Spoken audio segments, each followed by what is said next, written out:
இருக்கக்கூடிய ஸ்பைசஸ் எல்லாமே அந்த அளவுக்கு காஸ்ட்லி. இப்போ இன்னைக்கு பிளாட்டினம் கோல்டு எவ்வளோ காஸ்ட்லியோ அந்த அளவுக்கு which is equal to the spices.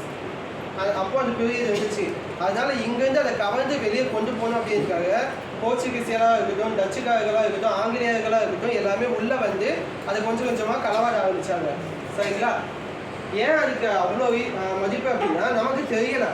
இவ்வளோ ஸ்பைசஸ் நம்மக்கிட்ட ஈஸியாக இருந்துமே இந்த ஸ்பைசஸோட மகிமை நமக்கு தெரியல. அவங்க களவாடிட்டாங்க. இந்த காலத்தில் என்ன பண்ணுவாங்க அப்படின்னா உள்ள காட்டுவாசிகள் மாதிரி அவங்க வாழ்வாங்க. காட்டுவாசிகள் தெரியாது, சாரி, ஓகேங்களா? உள்ள மலை பிரதேசத்துக்குள்ளே இருப்பாங்க. அங்கே அதிகப்படியான ஸ்பைசஸ் எல்லாம் விளையும்.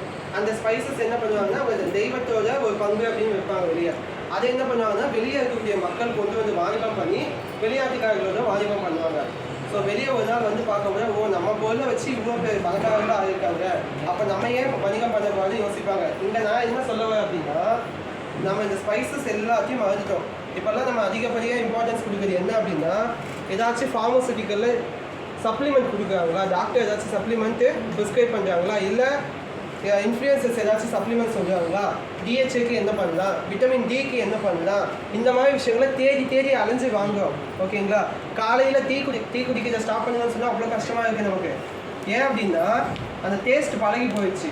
அப்போ அந்த ஸ்பைசஸில் டீ மேக் பண்ணலாம். ஒவ்வொரு ஸ்பைசஸ்லையும் மருத்துவ குணங்கள் எக்கச்சக்கமாக இருக்குது. இதை பற்றி அவ்வளோ ரிசர்ச் பேப்பர் இருக்குது. ரிசர்ச் நிறைய கண்டுபிடிச்சிருக்காங்க. ஃபார் எக்ஸாம்பிள் இங்கே இருக்கு பார்த்தீங்களா, அன்னாச்சி பூ.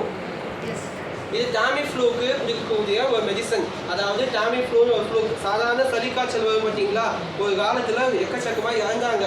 இதுலேருந்து ஒரு பொருளை பொறிச்செடுத்து அது காய்ச்சலுக்கு மெடிசனாக மாற்றி கொடுத்தாங்க. அந்த மாதிரி ஒவ்வொரு பொருளுமே மருத்துவ குணங்கள் எக்கச்சக்கமாக இருக்குது. முடிஞ்ச அளவு மார்னிங்கில் ஸ்பைசஸ் டீயோ இல்லை ஈவினிங் டைமில் ஸ்பைசஸ் வச்சு டீ குடிக்க பாருங்கள். டீயை பால் இல்லாமல் இருக்க பாருங்கள். சரிங்களா? அதுக்காக